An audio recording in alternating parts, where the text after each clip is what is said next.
అదృష్ట రత్నాలయం జ్యువెల్స్ అదృష్ట రత్నం అష్టైశ్వర్యాలకు మహానిలయం. మహేష్ పేరు కానీ చెప్తే, మహేష్ చంద్ర ఈ పేరు కానీ చెప్తే, ఇండస్ట్రీలో చాలామంది ఆయన్ని మోసం చేసిన వాళ్ళే. బట్ ఆయన మాత్రం ఒక్కరిని మోసం చేశారు అని చెప్పి నాకు ఒకరిద్దరు చెప్పారు. మీరు మోసం చేసిన ఆ ఒక్క మనిషి ఎవరో గుర్తున్నారా? మోసం అని అనకూడదు కానీ సార్ మీరు ఆయనకి లైట్గా హ్యాండ్ ఇచ్చారు, ఎవరు సార్ అది? గుర్తొచ్చారా?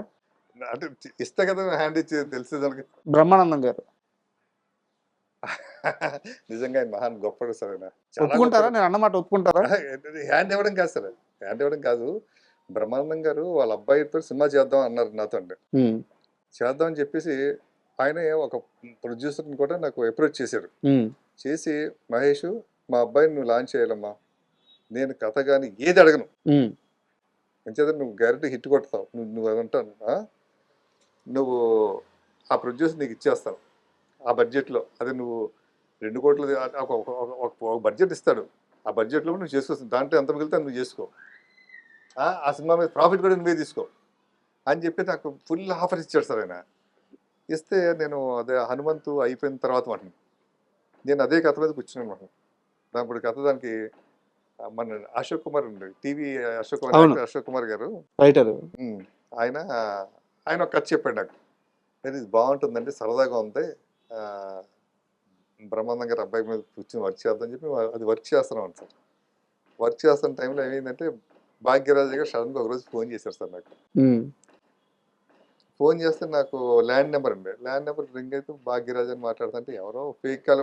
నేను భాగ్యరాజు వీరాభిమాని అండి, అది అందరూ ఇండస్ట్రీలో అందరికీ తెలుసండి. ఉమ్, ఎవరు కావాలని చేస్తున్నట్లే నేను మా శ్రీహరి అందరూ కూడా మిమిక్రీలు చేస్తుంటారు అనమాట.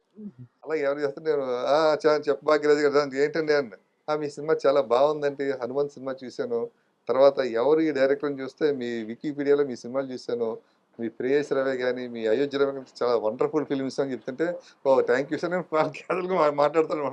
నమ్మకం రాలా ఇంకా? లేదండి, అసలు నమ్మకం లేదండి. ఉమ్, అంటే ఆయన ఒరిజినల్ వాయిస్ కూడా నాకు మైండ్లోకి ఎక్కలేదండి అది. అంటే సార్ నేను తర్వాత మాట్లాడుతుంటే తమిళేస్ వస్తుంది అలాగా. సార్ సార్ మీరు నిజంగా భాగ్యరాజు గారు? భాగ్యరాజనే నేను మాట్లాడుతుంది. సారీ సార్, నేను ఎవరో ఆట పట్టిస్తున్నారో అనుకున్నాను సార్ నేను. ఆ, అలా సార్ నిజంగా నేను నమ్మలేకపోతున్నాను సార్ మీరు చెప్తుంటే. లేదు, నేను నెక్స్ట్ వీక్ వస్తున్నాను, హైదరాబాద్ వస్తున్నాను, ఈవీవి సత్యనారాయణ గారికి ఒక కథ చేస్తున్నాను, రాసి మూవీస్ నరసింహారావు ప్రొడ్యూసర్, దానికి వస్తున్నాను, నేను వచ్చినప్పుడు కలుస్తాను మిమ్మల్ని అన్నాడు. నేను ఫోన్ పెట్టిన నాకు అయ్యమయ్యలోకి వెళ్ళిపోయామంటాయి భాగ్యరాజు గారు.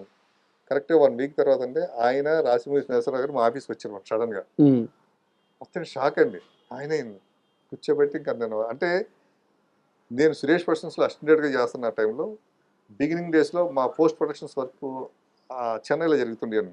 సూపర్ పోలీస్ సినిమా కానీ, తక్దిర్వాలా సినిమా, తక్దిర్వాలా హిందీ సినిమా, ఆ సినిమా కానీ, ధర్మచక్రం సినిమా కానీ, ఈ ఎడిటింగ్ రీ రికార్డింగ్ అన్నీ అక్కడ జరుగుతుండే మనం.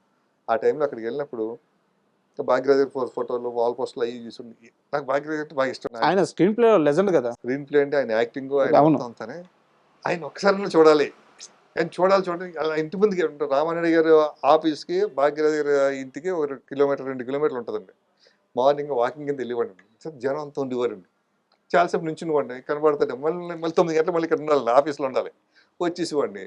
అలా ఉంటూ ఏదో టైంలో తర్వాత నేను డైరెక్టర్ అయిన తర్వాత ఆయన దగ్గరికి వెళ్ళి కలుద్దాం, ఆయన కథ ఆయన అడిగి ఆయన కథ నేను డైరెక్ట్ చేద్దాం, ఆయన ఇష్టం, ఆయన మంచి కథ తీసుకుందాం ఆయన దగ్గర, ఈ డ్రీమ్లో ఉండేవాడు. అటువంటిది ఆయన నా దగ్గరికి వచ్చి మాట్లాడడం, ఇద్దరం కలిసి ఫిల్మ్ నగర్ క్లబ్లో కూర్చుని డిస్కస్ చేయడం, ఆయన ఒక కథ చెప్పడం, ఆ కథ నాకు బాగా నచ్చడం అండి. నేను తీస్తాను సార్ ఈ కథ అంటే, కాదు ఈ కథ నేనే చేయాలనుకుంటాను, మా అబ్బాయిని పెట్టి చేయాలనుకుంటున్నాను అంటే, సార్ అదేదో మీ అబ్బాయి నాకే మనసు, నేనే చేస్తాను సార్ అనడం, ఆయన వెంటనే ఓకే అనడం అండి. అలా బ్రహ్మానందం గారి సినిమా పక్కన పెట్టేశారా? అప్పుడు అంటే బ్రహ్మానందం గారికి వెళ్ళి, సార్ గురుగారు, నేను గురుగారు అంటాను బ్రహ్మానందం గారు. నాకు ఎందుకు అంటే ఆయన సరస్వతి పుత్రుడు అండి. ఆయన మామూలుగా సినిమాలో అందరికీ ఒక కామెడీ యాక్టర్ కదా, అది మహాజ్ఞాని అండి ఆయన. ఉమ్, బ్రహ్మానందం గారు తెలియని విషయం అంటూ ఏముండదు. లెక్చరర్ కదా సార్, గురువు అండి. అవును. నాకు లెక్చరర్ అంటే మా అమ్మ కూడా టీచర్ అండి. ఆయన అంచేత నాకు గురువుని గౌరవించడం నాకు ఇష్టం అండి. నేను కాళ్ళ నమస్కారం పెడుతుంటా, నేను రామారెడ్డి గారికి పెడుతుంటా, నెక్స్ట్ ఆయనకే పెడుతుంటా అనమాట, బ్రహ్మానందం గారు. బ్రహ్మానందం గారికి. పెడితే ఇద్దరికి సార్ ఇది ఇది పొజిషన్ ఇలాగంటే ఓకే ఓకే చేద్దాం ఓకే అది అయితే చేద్దాంలే అన్నారు. ఏం అసలు ఏమనలేదు. చేసి ఏమనలేదు. ఏమనలేదంటే ఈ సినిమా నేను ఆ, వేరే ప్రొడ్యూసర్స్ అనుకుంటే ఎవరు సెట్ అవ్వకపోతే నేనే దిగాను. అవును. నేనే దిగి 5 నెలలు అయిపోద్ది అనుకున్న సినిమా అంటే 5 నెలలు అవుతున్న సినిమా 3 సంవత్సరాలు పట్టిందండి. భాగ్యరాజు గారి కొడుకు సినిమా. దాంట్లో బ్రహ్మానందం గారితో మంచి కీలకమైన క్యారెక్టర్ సార్. అడగంటే తక్కువ చేసాడు సార్. ఉమ్, డబ్బులతో రెమ్యూనరేషన్ కూడా ఏం మాట్లాడలేదండి. ఉమ్. అప్పుడు ఆయన ఆ రోజున అప్పుడు హైయెస్ట్ పేమెంట్ అయిందండి. అప్పుడు 1,50,000 అంతా తీసుకునేవారు కదా. డబ్బులు తర్వాత చూద్దాం, ముందు డేట్లు చెప్పు అని చెప్పేసి ఆ డేట్లు అండి. తర్వాత నేను అనుకున్న షెడ్యూల్ పోస్ట్ పోన్ అయిపోవడం అలాగే అయిపోవడం. నాకు తర్వాత నేను ఏదన్నా సరే పక్కా స్క్రిప్ట్ రెడీ చేసుకుని 60 రోజులు అనుకుంటే 50 రోజులు తెస్తాండి, 50 రోజులు అనుకుంటే 45 రోజులు తెస్తాండి. పక్కా చేసుకునండి. అటువంటిది ఇక్కడ నాకు చేతిలో పక్కా స్క్రిప్ట్ లేదండి. కథ ఉంది కానీ ఆయనే రాయాలండి. డైలాగ్స్ ఆయనే రాస్తారండి. ఆయన డైలాగ్ రాస్తారు. ఆయన డైలాగ్ రాసిన ఆయన లొకేషన్లో ట్రాన్స్లేషన్ చేయించుకుని మళ్ళీ ఆ తమిళ స్మెల్ రాకుండా డైలాగులో మళ్ళీ తెలుగు స్మెల్ రావడానికి కూర్చొని రైటర్ పక్కన కూర్చొని రాయాలండి. టైంకి కూడా ఇవ్వలేదంట స్క్రిప్ట్. అదే కదా సార్ నాకు ప్రాబ్లం, అదే కదా అయిందండి. ఆయన ఏంటంటే లొకేషన్కి వస్తారు సార్. ఇప్పుడు సీన్ ఉంది, సీన్ ఏంటో నాకు తెలుసు, దాని తగ్గట్టు సిట్ ప్రొపరేట్ రెడీ చేసుకుంటాం. ఆయన లొకేషన్కి వచ్చిన తర్వాత లొకేషన్లోకి వచ్చి సీన్ రాదు. ఇక్కడ ఉంది, కెమెరా ఉంది, ఈ లైట్ ఉంది, ఇది ఉంది, ఈ ఐ డ్రీమ్ మీడియా బోర్డు ఉంది పెట్టి ఇది డైలాగ్లోనో దాంట్లోనో వచ్చేలా రాస్తాడు నేను. ఓకే. ఆయనకి వచ్చి ఆయన రాసి సీన్ రాసి 3 గంటలు 4 గంటలు పడుతుందండి. అక్కడ 8 గంటలకు సెట్లో ఆయన వస్తే 10, 11, 12 అవుద్దండి. 12 గంటలకు ఆయన ఇచ్చిన తమిళ్లో రాస్తారండి. ఆ తమిళ్లో మళ్ళీ మాకు వేరే ట్రాన్స్లేటర్ ఉంటాడండి. ఆ తమిళ్ని తెలుగు ట్రాన్స్లేట్ చేసిస్తాడు. ఆ తెలుగు ట్రాన్స్లేట్ చేసి ఇచ్చిన ఆయన మళ్ళీ అయిపోయింది కదా సార్. మాకు అప్పుడు డైలీ పేమెంట్లే కదా సార్. అప్పుడు అవును. కోట శ్రీనివాసరావు ₹1,00,000, షిండే గారికి ₹1,25,000, బ్రహ్మానందం గారికి ₹1,00,000, ఇలా ఉంటాయి రేట్లు. అది మరి చేయకపోయిన ఆర్టిస్టులు వచ్చారు కదండి, మరి డబ్బులు ఇవ్వాలి కదా. నేను 50 రోజులు అనుకున్న సినిమా 115 రోజులు చేసిన సార్ ఆ సినిమా. 3 ఇంతలు. అదొక కథ. అంటే ఏ రోజన్నా రిగ్రెట్ ఫీల్ అయ్యారా? నేను ఆ రోజు కానీ, అంటే బ్రహ్మానందం గారి గురించి మీరే అంత గొప్పగా చెప్పారు, అలాంటి మహానుభావుడికి దూరంగా జరిగి ఇటు రావడం వల్ల అటు ఆయనగా నష్టపోయాడు, నా జీవితమే తలకిందులు అయిపోయింది, నేను ఆ రోజు బ్రహ్మానందం గారి కొడుకుతో సినిమా తీసి ఉంటే ఈరోజు అందరం బాగుండే వాళ్ళం కాదా అని చెప్పి ఎప్పుడన్నా అనిపిస్తుంటా సార్. నేను కనుక ఆ రోజు బ్రహ్మానందం గారితో సినిమా చేసి ఉంటే నేను కొనుక్కున్న ప్రాపర్టీస్ అన్నీ అలా ఉండి ఇంకా నేను ప్రొఫెషనల్గా వచ్చేవాను కదా సార్. వచ్చిన డబ్బులతో ఏదో కొనుక్కుంటూనే ఉంటాను కదా. అవును. ఈరోజు నేను అమ్ముకున్న ప్రాపర్టీస్ అయితేనో ఏదైతేనో నేను నష్టపోయి ఏదైతే చూస్తే 60-70 కోట్లు వచ్చింది మొన్న మధ్య లెక్కేస్తే. సరే ఏదన్నా అనుభవించాలి కదా ఒకసారి. మొత్తం ఎంత లాస్ అయ్యారు ఈ సినిమాలో, భాగ్యరాజు గారి కొడుకు సినిమాలో? అంటే నేను ఆ సినిమాకి 5 కోట్లు అయింది సార్. ఆ రోజు 5 కోట్లు అయింది సార్. 2009-10లో ఉండే ఆ రోజు 5 కోట్లు అయితే, ఆ రోజు నేను 5 కోట్లకి నాకు బయట అప్పులు తెచ్చాను కదా సార్. అప్పులు క్లియర్ చేయాలి కదా. అప్పులు వడ్డీలు పెరిగిపోయాయి. ఆ వడ్డీలు 2.5 కోట్లు పైగా 3 కోట్లు అయిపోయింది వడ్డీలు. అంటే 8 కోట్ల రూపాయలు. 8 కోట్ల రూపాయలు అప్పులు తీర్చడం కోసం నేను ఎవరితో మాట పడకూడదు.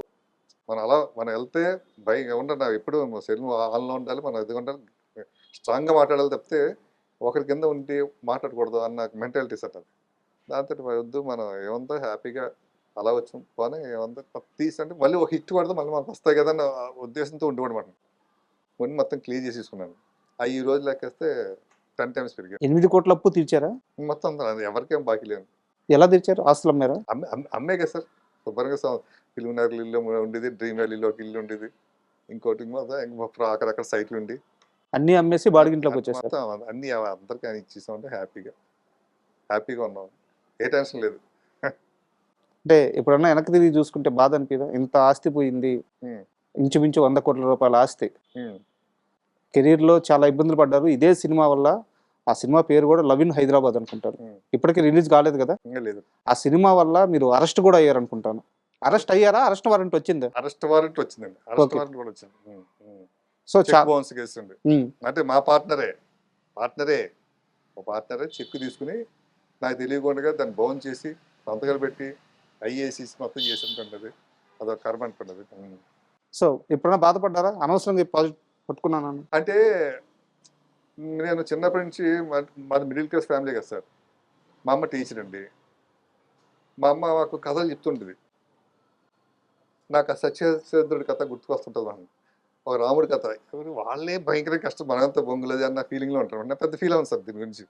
నేను కానీ నా భార్య కానీ నా పిల్లలు కానీ ఎవరు కానీ మాకు ఫ్రెండ్స్ కానీ బంధువులు కానీ సానుభూతులు చూపిస్తుంటారు. నేను పెద్ద ఫీల్ ఆ సానుభూతి అలా చేసి ఉంటే బాగుండేదేమో కదా, అది చేయకుండా ఉంటే బాగుండేదేమో కదా. నేను మా వైఫ్కి చెప్తుంటా అవి అసలు విని అలా వదిలేసా అంతే. మనకి ఇంకా ఫ్యూచర్ ఉంది, చాలా ఉంది, దానికి ఇదేం ఫీల్ అవ్వాల్సిన పని లేదంట. అంటే చివరి సినిమా తీసి 10 ఏళ్ళు అవుతుంది సార్, మనం ముందు 10 ఏళ్ళు అవుతుంది. ఈ 10 ఏళ్ల కాలంలో చాలా ఇబ్బందులు పడ్డారు, చాలా ఆస్తి పోగొట్టుకున్నారు, ఆరోగ్యాన్ని ఎలా కాపాడుకున్నారు, ఎప్పుడు ఎలా బౌన్స్ బ్యాక్ అయ్యి ఈ ప్రాజెక్ట్ లైన్లో పెట్టారు? అంటే సార్ ఏదైనా సరే నాకు గాడ్ గిఫ్ట్ సార్, ఒక మనోధైర్యం ఉంటుంది సార్ నాకు. నేను దేనికి భయపడను సార్. ఇప్పుడు నేను అంధకారంలో ఉన్నా కూడా, చీకట్లో ఉన్నా కూడా నేను ఆనందం ఎత్తుక్కుంటాను సార్. నేను ఇప్పుడు మనం చీకటి పడిపోయింది సార్, నైట్ అంతా పడుకుంటాం, నైట్ అలా వచ్చి పగలప్పుడు మంచి లైటింగ్లో సరదాగా ఉన్నామండి. అలాగే నైట్ పోతే నైట్ పడుకుంటే చీకటి అంతా అయిపోతుంది. కానీ చీకట్లో మనకు పైకి చూస్తుంటే తెలియని ఆనందంగా చుక్కలు కనబడుతుంటాయండి. ఆ చుక్క మెరిసి ఈ చుక్క మెరిసి ఒక తెలియని ఒక మెస్మరిజంలోకి వెళ్తుంటాను. నా ఫీలింగ్ అలా మనం ఉంటుంది. నేను అసలు ఈ కష్టాలు ఉన్నాయి ఇవన్నీ పెద్ద పెద్ద పట్టించుకోండి సార్. మనిషి అన్నప్పుడు ఉంటాయి, అనుభవించాలి, అప్పుడే థ్రిల్లింగ్ ఉంటుంది సార్. ఏ కష్టం లేదనుకోండి థ్రిల్లింగ్ ఉంటుంది మనకి. లైఫ్ ఏంటి జీవితం అన్నట్టు ఉంటుంది. ఎప్పుడు లైఫ్ అన్నది ఒక ఛాలెంజింగ్ ఉండాలి నాకు కోరిక సార్. నాకు ఒక ఇన్స్పిరేషన్ అంటే ఛాలెంజింగ్ ఉండాలి. సముద్ర కేటం ఉంది ఒక ఉదాహరణ, వస్తుంది కొట్టుకుంటుంది మళ్ళీ వెళ్ళిపోతుంది, మళ్ళీ వస్తుంది పడాలి లేయాలి లేగాలి అంతే అండి.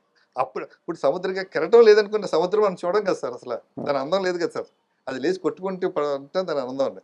జీవితం కూడా అలాగే ఉండాలి సార్ అలాగా. And for more videos, please subscribe to iDream. Please subscribe to iDream. Please subscribe iDream. And please subscribe to iDream. For more videos, subscribe to iDream. please like, share and subscribe to the channel. Congratulations, iDream. Subscribe to iDream. Subscribe to iDream. So subscribe to iDream Media. iDream ki iDream team andarki huge congratulations. Please subscribe iDream Media. Please subscribe to iDream. Subscribe iDream. Please subscribe to iDream. iDream అంటే నా కళల ఛానల్ను subscribe చేసుకున్నారు, నోరు తిరుగుతలేదు, మీరైతే గంట గుర్తు కొట్టండి. For more such videos, please subscribe to iDream. Subscribe to iDream. Please subscribe to iDream. Please subscribe iDream Media. Please do subscribe to iDream. Please subscribe to iDream Media. For best entertainment and information, please subscribe iDream. And don't forget to subscribe to iDream.